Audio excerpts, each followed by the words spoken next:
The late afternoon sun glinted off the scratched black paint of Sergeant Marcus Reeves' Ford F-350 as he backed it into the driveway of his new townhouse.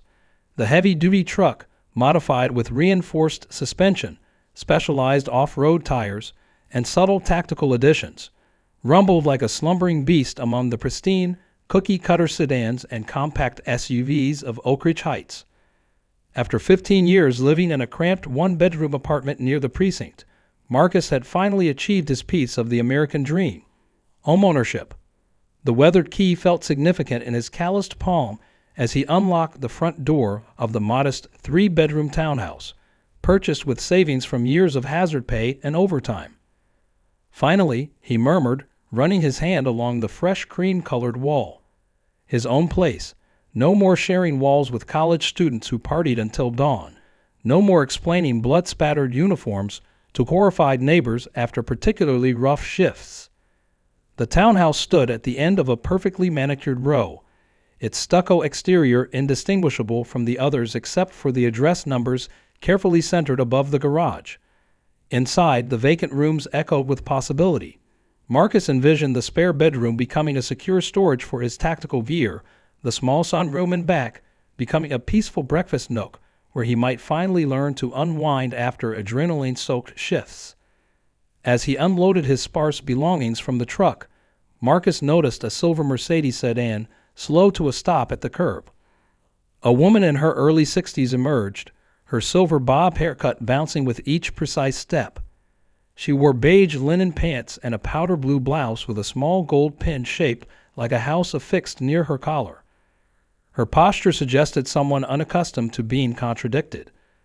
"You must be our newest resident," she called out with practiced warmth that didn't quite reach her eyes as they flicked disapprovingly over his truck. "I'm Barbara Whitfield, Oak Ridge Heights Homeowners Association president." She extended a manicured hand, her grip surprisingly firm. "Marcus Reeves," he replied simply, setting down a box labeled kitchen to shake her hand. Barbara produced a thick manila folder from her designer tote bag. "Here's your welcome packet with all our community guidelines. We're quite proud of our standards here." Her smile tightened as a drop of fluid, likely power steering fluid, dripped from beneath his truck onto the pristine concrete driveway. "You'll want to review the parking regulations right away.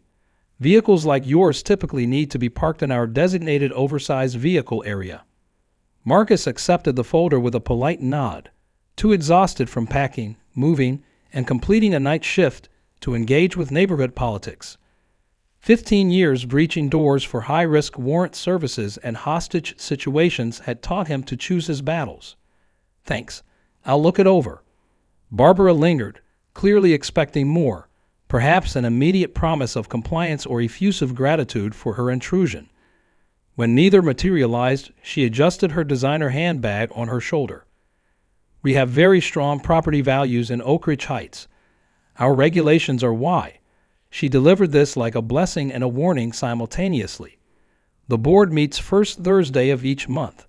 Attendance is noted."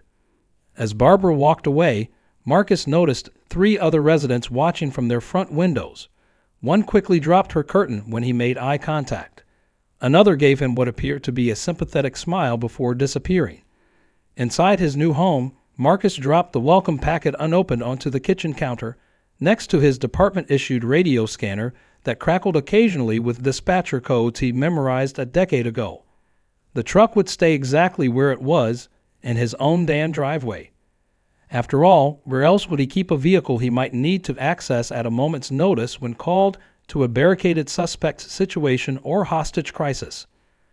Marcus unpacked until midnight, arranging his tactical gear in an organized system developed through years of middle-of-the-night callouts.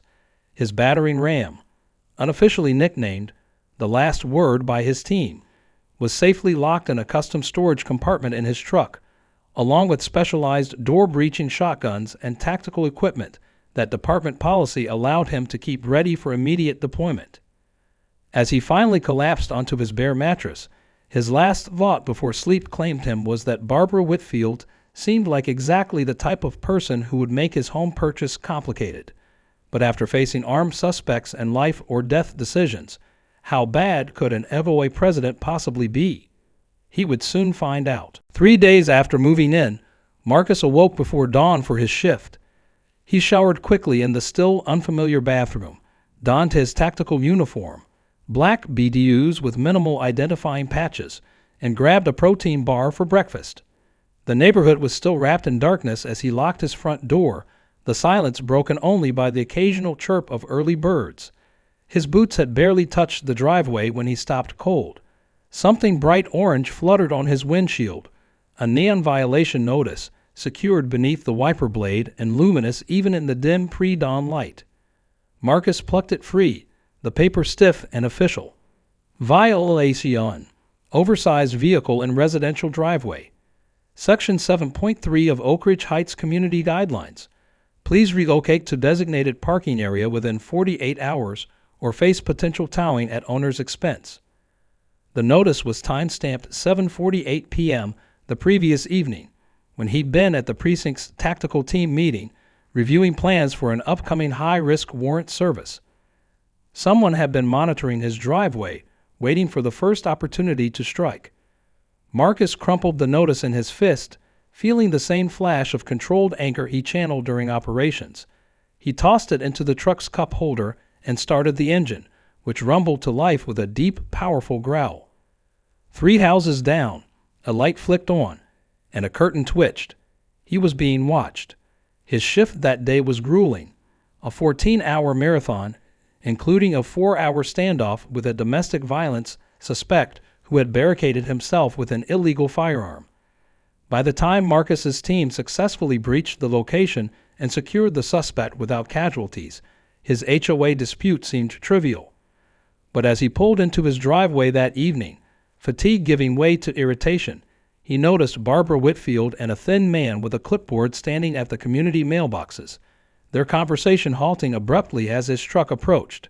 Even through his tinted windows, he could feel their stares boring into him. Inside his home, Marcus finally retrieved the HOA guidelines from beneath a stack of moving paperwork. He flipped to section 7.3, reading with increasing disbelief. Vehicles exceeding standard dimensions, height exceeding 76 inches, length exceeding 215 inches, or width exceeding 79.5 inches, must be parked in designated oversized vehicle areas and not in residential driveways or guest parking. This includes but is not limited to commercial trucks, recreational vehicles, boats, trailers, and modified personal vehicles. Marcus measured his truck. The heavy-duty suspension, a necessary modification for a vehicle that sometimes needed to carry specialized equipment over rough terrain during operations, made it exactly 3 inches taller than the arbitrary limit. The designated area was revealed to be an unsecured, poorly lit parking lot at the far edge of the complex, a full quarter-mile from his home. For a man who sometimes had to respond to life or death callouts within minutes, this wasn't just inconvenient, it was professionally impossible. His tactical team phone buzzed with a text from his colleague, Evans. Hope the new place is working out better than your last apartment. Still down for range practice Thursday? Marcus typed back, place is fine. OA is already on my case about the truck. See you Thursday. Evans replied almost immediately, HOAs are worse than perps. At least perps are honest about trying to screw you over. Marcus chuckled despite his frustration. He set the guidelines aside and focused on cleaning his service weapon, a ritual that always calmed him. He wondered if Barbara Whitfield had any idea what was stored in the truck she was so eager to banish to the back lot. Probably for the best that she didn't. That night, he drafted a formal, reasonable letter requesting an exemption due to his profession and the occasional need for rapid emergency response. He played by the rules for now. The letter went into his work bag, ready to be dropped at the HOA office the next day.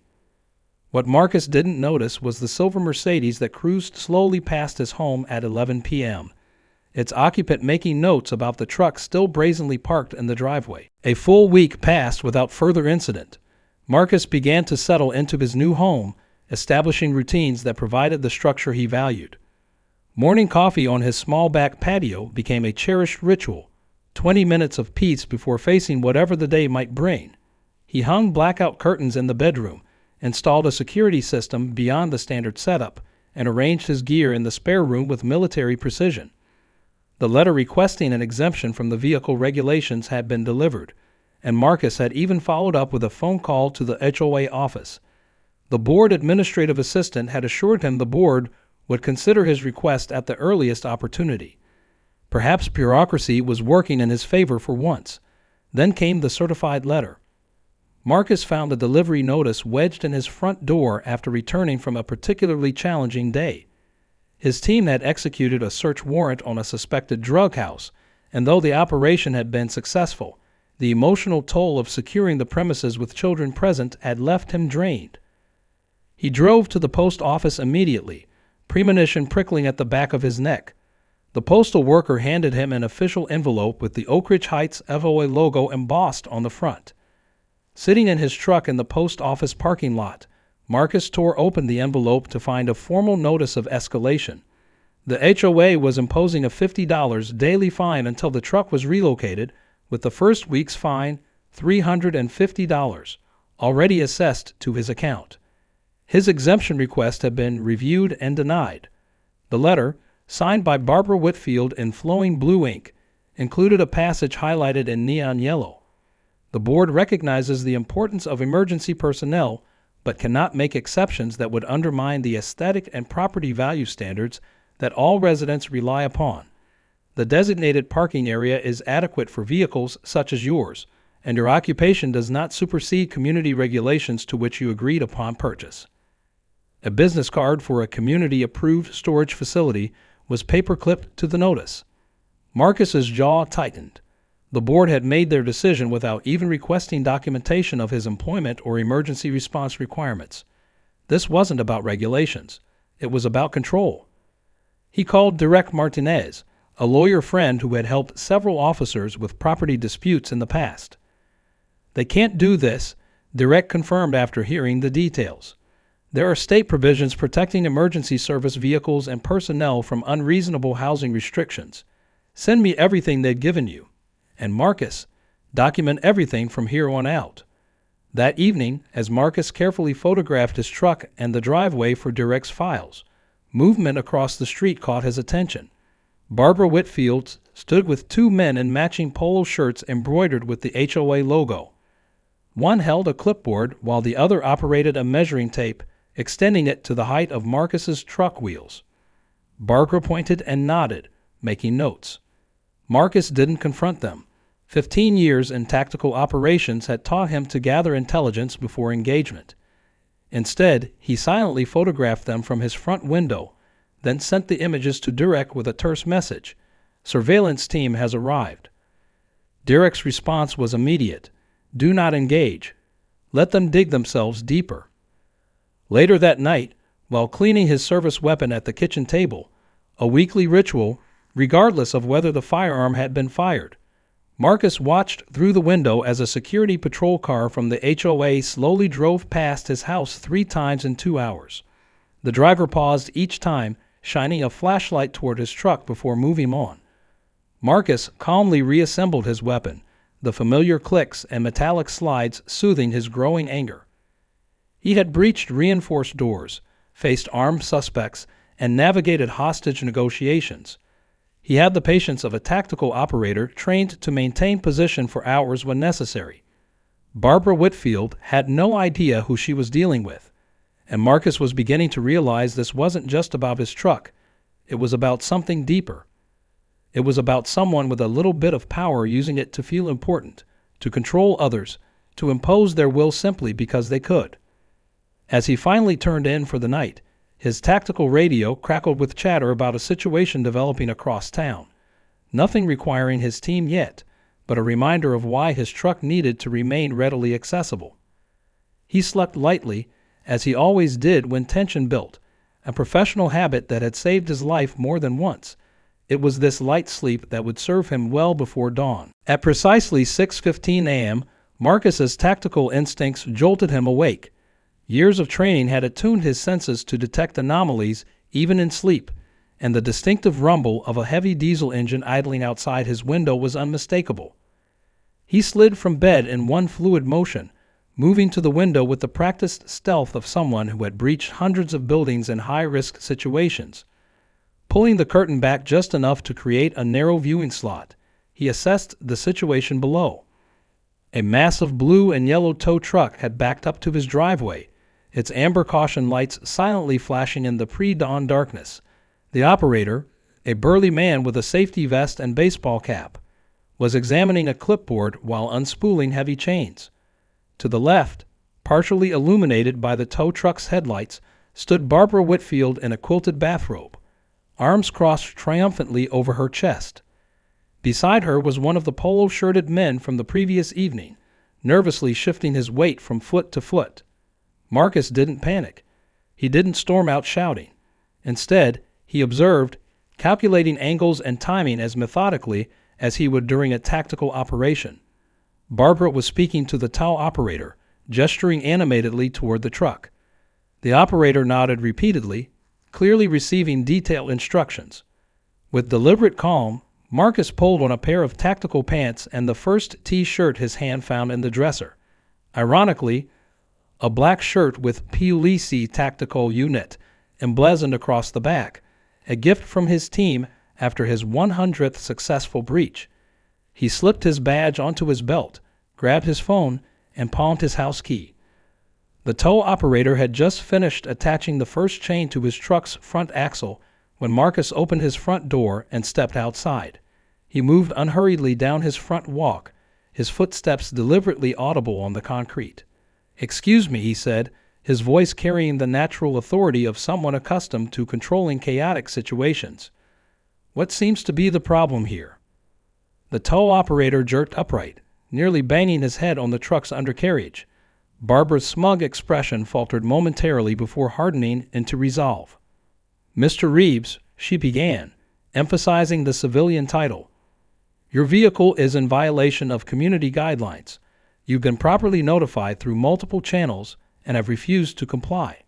As per Section 18.3 of our bylaws, the board has authorized removal of your non-compliant vehicle."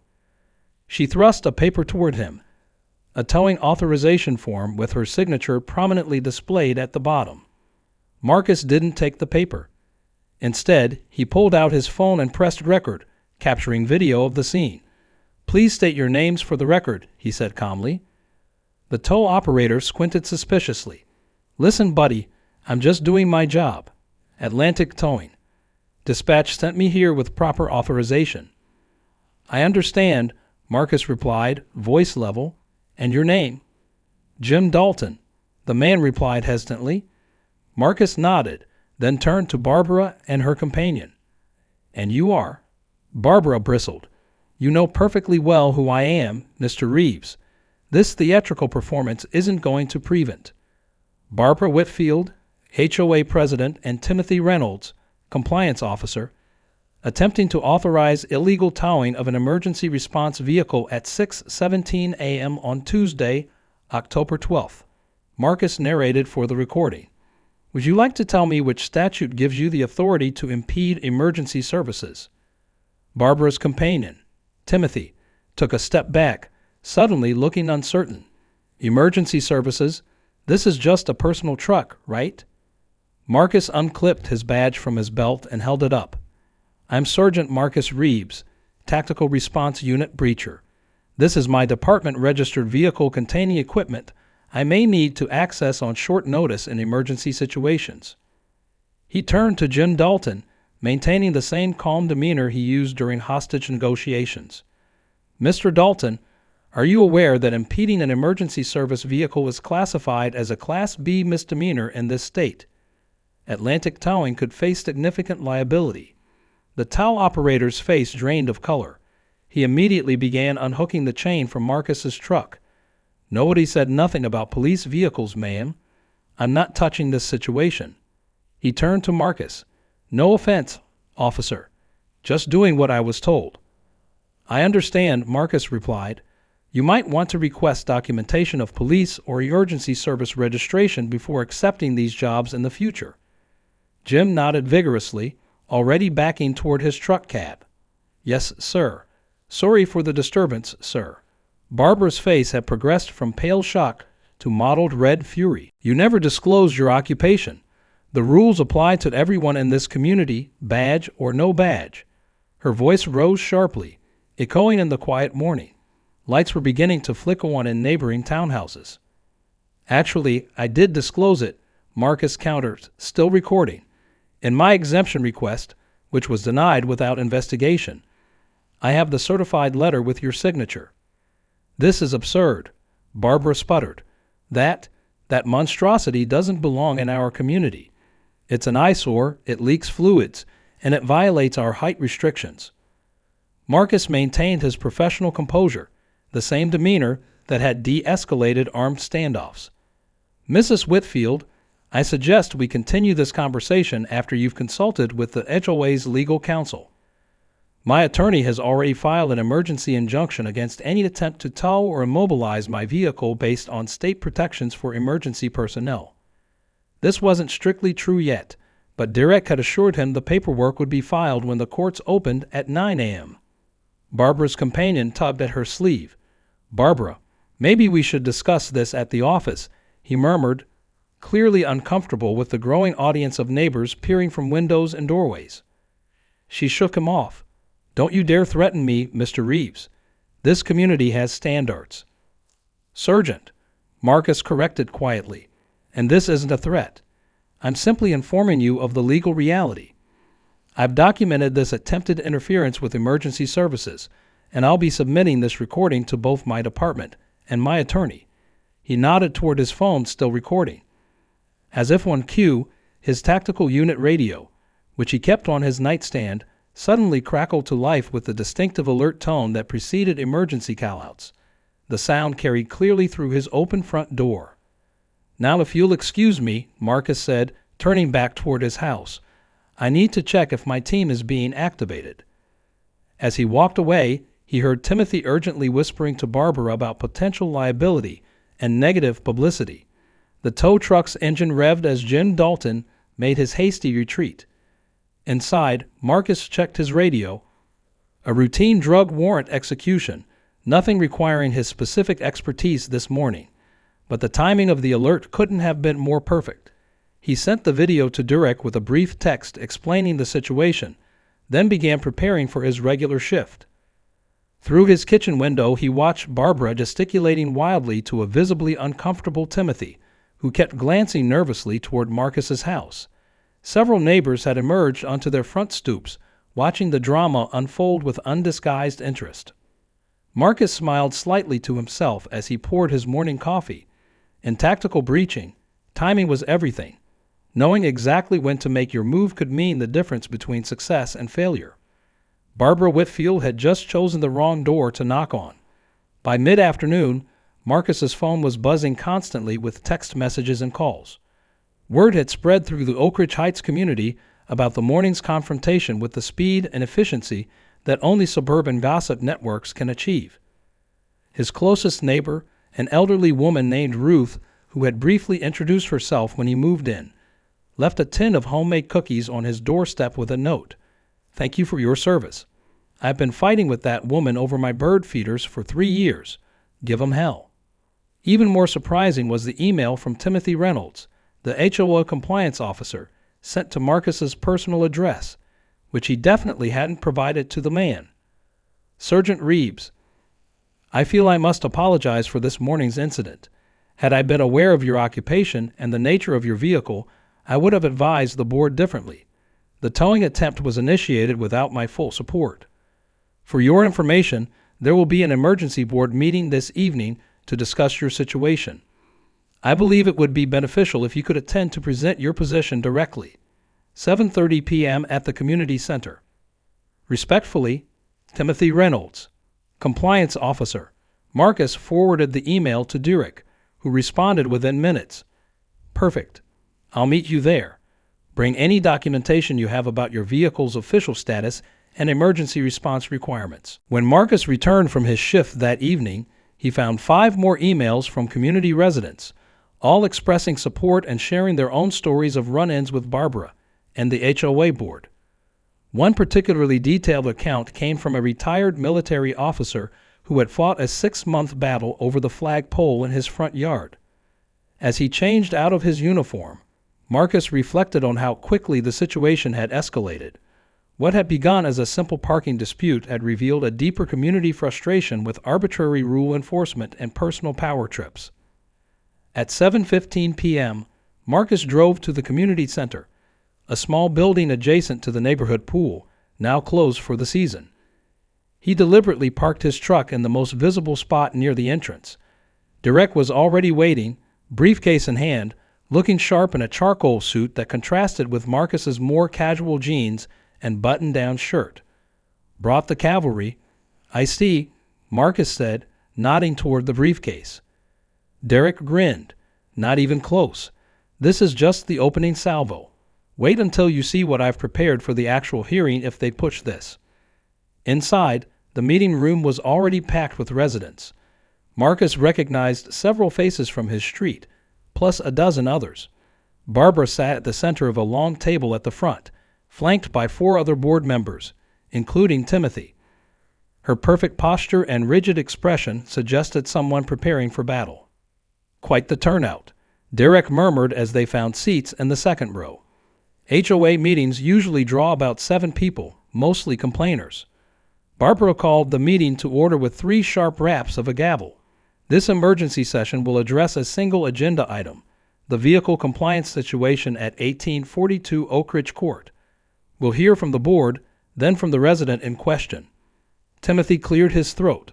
"Before we begin, I've distributed documentation regarding State Statute 453.7 concerning emergency service vehicles and personnel housing rights. Our legal counsel has advised." Barbara cut him off. "We'll get to legal technicalities momentarily. First, I'd like to clarify the situation for those just hearing about this." She fixed Marcus with a stern glare.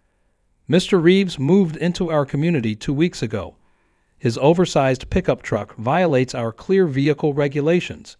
After proper notification, he has refused to comply, suddenly claiming emergency service exemptions." A murmur rippled through the audience. Marcus remained impassive, his tactical training serving him well. Never show emotion during negotiations. For the record, Barbara continued, no proof of emergency service status was provided until after enforcement actions began. Derek nudged Marcus and whispered, "My cue." He stood, adjusting his tie. "If I may address that point specifically, Derek Martinez, legal counsel for Sergeant Reeves." Barbara's eyes narrowed. "This isn't a courtroom, Mr. Martinez." "Fortunately for everyone," Derek replied smoothly, "I've distributed copies of Sergeant Reeves' exemption request, submitted and signed for by your office 8 days ago, which clearly states his position with the County Tactical Response Unit and includes his badge number and commanding officer's contact information." He handed a stack of papers to the person at the end of each row. "I've also included the written denial of this request, signed by Mrs. Whitfield, which gives no indication that any verification was attempted." Barbara's face flushed. "The exemption was denied because Sergeant Reeves' truck is 3 inches taller than your arbitrary limit," Derek interrupted. "Yet the community has at least 7 other vehicles exceeding these dimensions, including Mrs. Whitfield's son's modified Jeep Wrangler, which sits approximately 4 inches over the height restriction." A collective gasp swept through the room. Timothy stared fixedly at his tablet, clearly wanting to be anywhere else. "How dare you?" Barbara sputtered. "My son's vehicle isn't." "I've included photographs and measurements of all non-compliant vehicles currently parked in residential driveways," Derek continued, unperturbed. "Selective enforcement of regulations is explicitly forbidden in your own bylaws, Section 3.2. An older man at the end of the board table, whom Marcus recognized as a retired judge from his courthouse testimony days, raised his hand. "I believe we should hear directly from Sergeant Reeves about the nature of his vehicle and its emergency service designation." Marcus stood, feeling the eyes of the room upon him. He'd given testimony in high-profile criminal cases. This was nothing by comparison. "Thank you. I've served with the County Tactical Response Unit for 12 years. the last 8 as a primary breacher. My role requires me to respond rapidly to emergency situations, often directly from home during off hours. He placed his department ID and badge on the table. My truck is registered with the department as an emergency response vehicle. It contains specialized equipment I'm authorized to keep secured in custom compartments, including breaching tools that may be needed in life or death situations. A woman in the third row raised her hand. What exactly is a breacher? Marcus hesitated, then decided the community deserved the full picture. When a tactical team needs to enter a location, say, for a hostage situation or high-risk warrant, I'm the person who goes in first. I'm trained to overcome barriers quickly and create entry points for the rest of the team. You mean you break down doors? Another resident clarified. Marcus nodded. Among other things, my team has conducted over 200 successful high-risk operations in the past 8 years. A low whistle came from somewhere in the back of the room. And you need your truck nearby because, prompted the retired judge. Response time can be critical. In certain situations, minutes or even seconds can determine outcomes. The designated oversized vehicle area is a quarter mile from my residence, adding unnecessary delay to emergency response. Barbara attempted to regain control of the meeting. While we appreciate Sergeant Reeves' service, rules exist for everyone's benefit. Our property values have increased 4% above the county average over the past 5 years, came a new voice from the back of the room. A woman in a real estate company polo shirt stood up. Jackie Williams, Williams Realty. I've sold 15 properties in this community. The presence of active law enforcement personnel typically increases property values and decreases insurance rates for the entire neighborhood. Barbara looked as if she'd swallowed something sour. This isn't about. It's exactly about that, interrupted an elderly man near the front. You told me my wheelchair ramp decreased property values last year and tried to make me remove it. Turns out that was illegal too. The meeting erupted into multiple conversations, with several residents standing to share their own HOA disputes. The retired judge banged his water bottle on the table repeatedly until order was restored. I believe we have sufficient information to make a determination, he stated firmly. I move that we immediately rescind all fines against Sergeant Reeves, grant a permanent exemption for his vehicle based on its emergency service status, and review our enforcement practices for compliance with state law.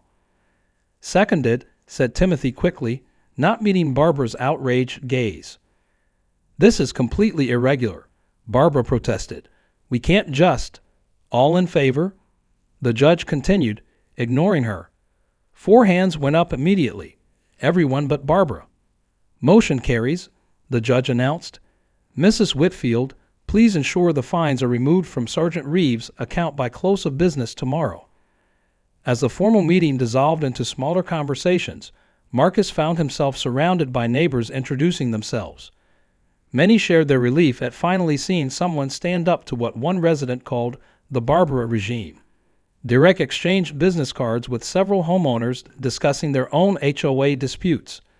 Barbara stormed out without speaking to anyone, her designer handbag clutched tightly against her side. Timothy approached Marcus hesitantly. Sergeant, for what it's worth, I apologize for the misunderstanding. My brother serves with the county sheriff's department. I should have looked into this more carefully. Marcus nodded, accepting the apology with a handshake. No hard feelings, just doing your job. As the crowd thinned, the retired judge, who introduced himself as Howard Gaines, lingered to speak with Marcus. That woman has been running this place like her personal fiefdom for years. Your situation has opened the door for some much-needed changes around here. Marcus hadn't intended to become the catalyst for community revolt, but as he drove home that evening, he reflected that sometimes breaching one door led to unexpected opportunities beyond. 1 month after the emergency session, Marcus found himself walking into the regular monthly HOA meeting. The community center meeting room was busier than usual. At least 30 residents filled the chairs, a stark contrast to the usual 7 Derek had mentioned. In the weeks since the confrontation, Marcus had experienced a surprising shift in his daily life at Oak Ridge Heights. Neighbors who had previously watched him warily from behind curtains now waved as he drove past. He'd been invited to 3 barbecues, 1 block party, and a neighborhood watch planning session.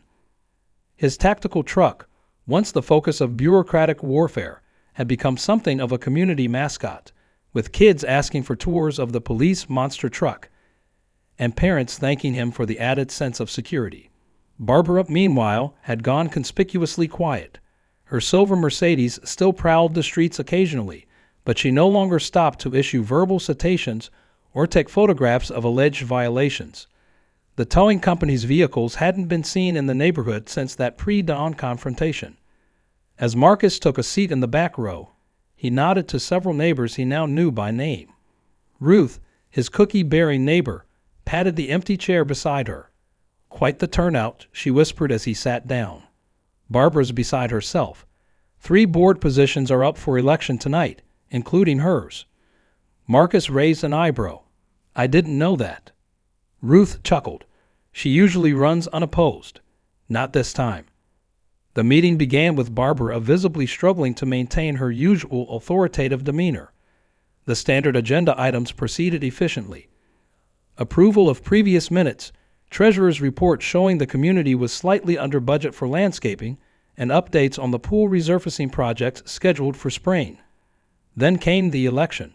Timothy, now acting as meeting facilitator, explained the process.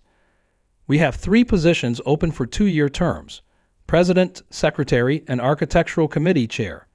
Nominations were submitted in writing 2 weeks ago per bylaws. Each candidate will have 2 minutes to address the community before we vote." To Marcus's surprise, 6 names were listed on the whiteboard, 2 candidates for each position. Barbara Whitfield's name stood alone in the president column, faced with an unexpected challenger, Howard Gaines, the retired judge. When Howard took the floor for his statement, his approach was direct. "I've lived in Oak Ridge Heights for 12 years.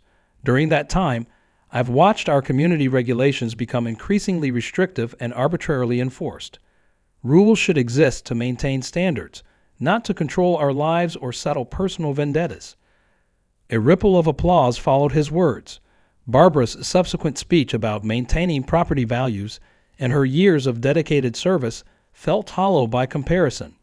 The voting was conducted by paper ballot, with Timothy and another board member counting. When the results were announced, the room erupted in spontaneous applause. Howard Gaines had won the presidency by a margin of 28-5. Barbara sat stone-faced as the other results were read. Both of her allied board members had also been ousted. When the meeting officially adjourned, she gathered her belongings with rigid dignity and left without congratulating the winners or speaking to anyone. As people mingled after the meeting, Howard approached Marcus with a thoughtful expression. "We're going to need to revise the community bylaws to ensure they're both legal and reasonable.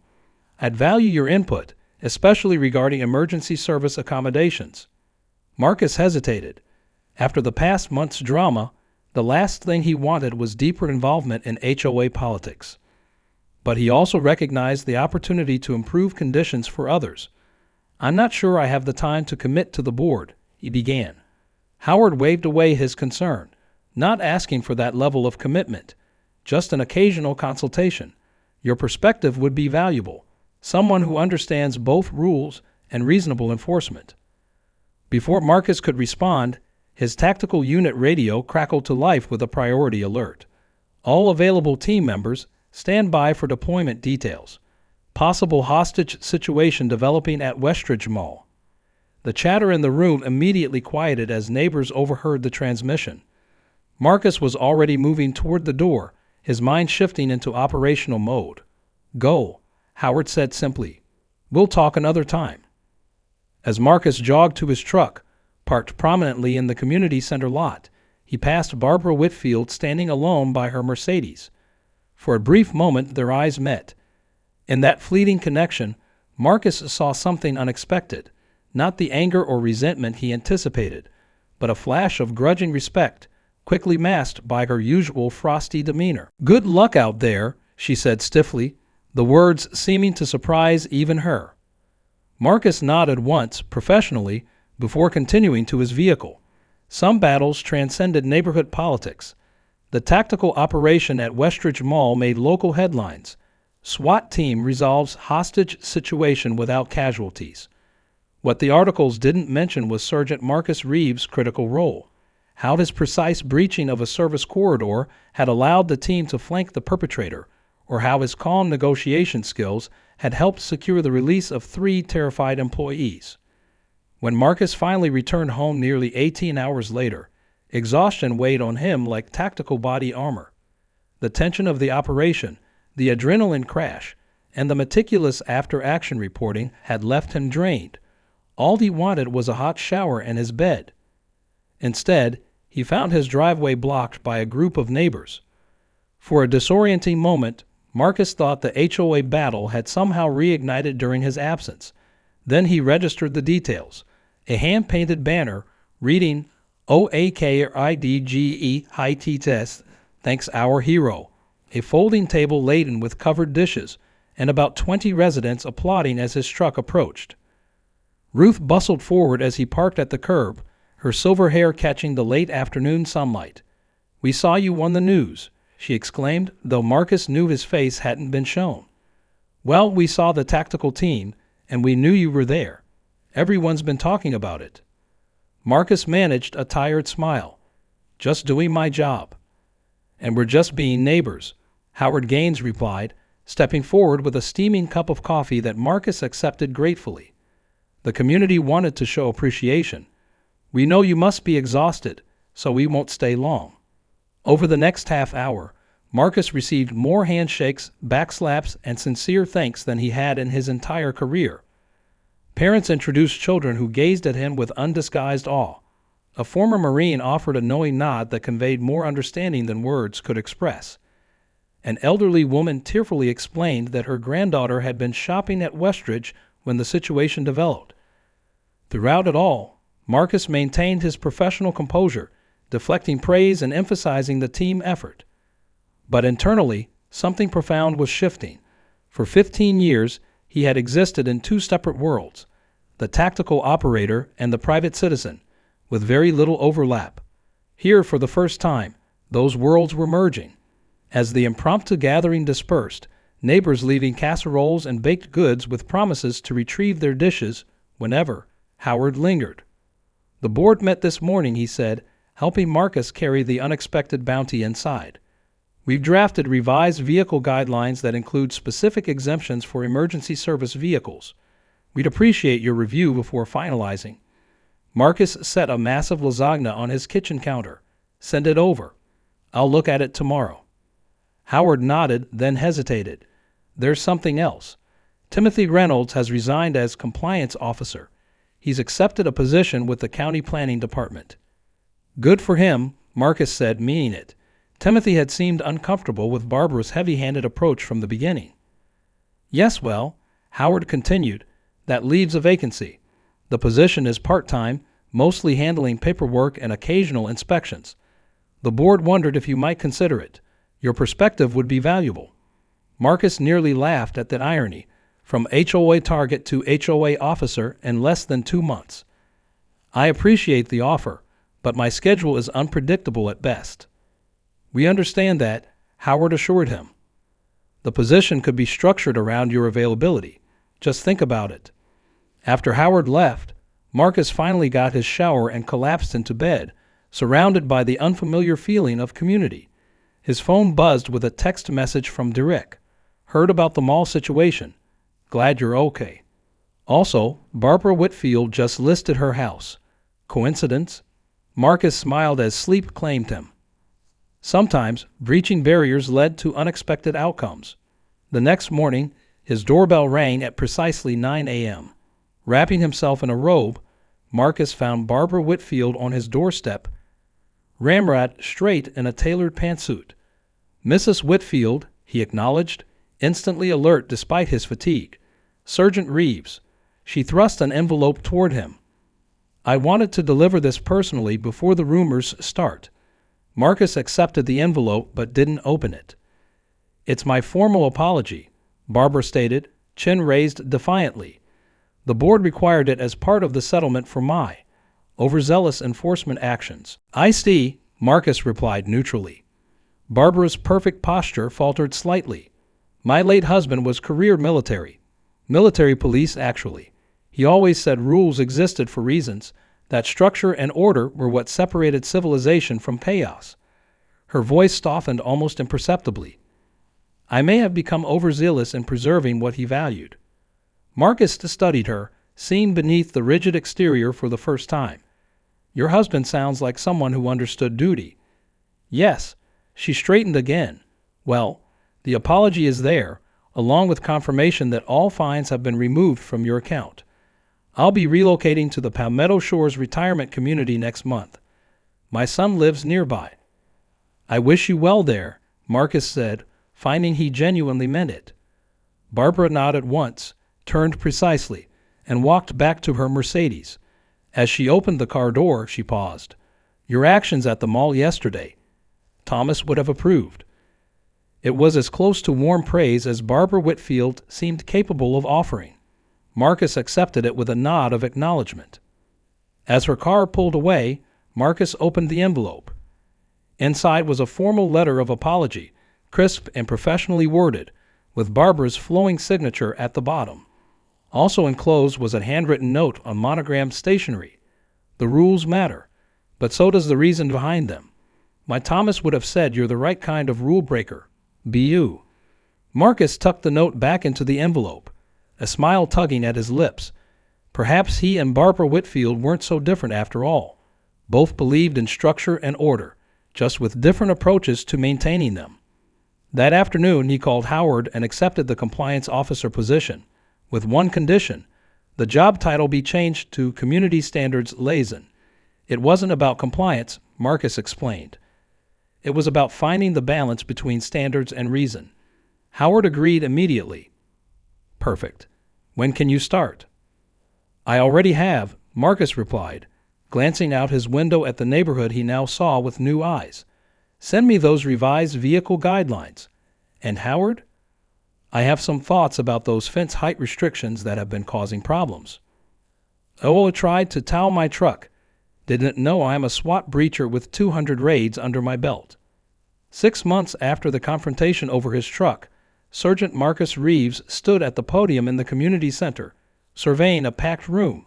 Quarterly HOA meetings had once drawn a handful of disgruntled residents. Now they regularly attracted over 50 homeowners, engaged and participatory. Barbara Whitfield's Mercedes was long gone from the visitors' parking lot, replaced by a variety of vehicles that reflected the community's diverse residents. A pediatrician's minivan plastered with children's sports team stickers, a contractor's mud-spattered work truck, a professor's aging Volvo covered in university parking permits. Before we begin tonight's agenda, Marcus said, adjusting the microphone, I'd like to recognize some community achievements from the past quarter.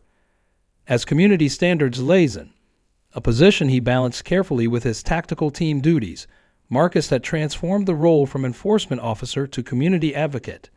The violations clipboard had been replaced with community recognition initiatives and collaborative problem-solving approaches. The Thompson family's drought-resistant landscaping project has reduced our community water usage by 12%, he announced, nodding toward a middle-aged couple beaming in the third row.